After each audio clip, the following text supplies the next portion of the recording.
Hello, friends. Today, we are sharing a simple but powerful story about forgiveness and kindness.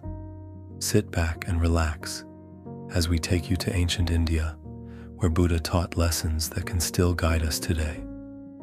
A long time ago, in a quiet forest in India, Buddha and his followers lived peacefully. Many people came to learn from him, but not everyone came with an open heart. One of them was a man named Angulika. He was full of anger and hatred. Angulika felt that people had treated him unfairly, and this made him so bitter that he couldn't think clearly. One day, Angulika heard that Buddha was nearby. He decided to confront him, thinking that Buddha, like everyone else, wouldn't understand his pain. When Angulika arrived, he saw Buddha sitting calmly under a tree. Full of anger, he shouted, "You call yourself a teacher of peace? What do you know about my pain? What do you know about the anger that burns inside me?" Buddha looked at him kindly and said, "Angulika, anger is like fire. It doesn't hurt the person you are angry at. It hurts you, the one who carries it. Sit down and let's talk." Angulika hesitated, but then he sat down. Still angry, he asked, "Why should I listen to you? No one has ever understood me." Buddha replied, "Maybe no one has really listened to you. Tell me, what is making you so upset?" Angulika began to speak.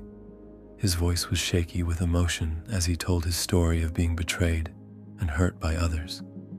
He poured out all the pain he had been holding inside. Buddha listened patiently, without interrupting or judging him.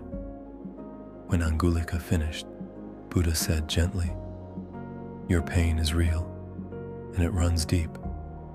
But holding on to anger is like holding a burning coal in your hand, hoping to throw it at someone else. Who gets burned more?" Angulika looked at his hands, as if realizing what Buddha meant. "It burns me," he said quietly. "I've been holding this fire for so long." Buddha nodded and said, "Forgiveness is not about others, Angulika. It is about you. When you forgive, you free yourself from the chains of anger. Start with kindness. Remember that the people who hurt you were also suffering in their own way. By letting go of your hatred, you break the cycle of pain. Follow your heart, not your wounds." Over time, Angulika began to practice Buddha's teachings. He learned how to let go of his anger and replace it with kindness. The fire inside him was put out, and he found peace. Forgiveness changed Angulika's life. He was no longer controlled by hatred, and instead became a kind and peaceful person who helped others. Forgiveness is the key to finding peace. Let go of anger and free your heart.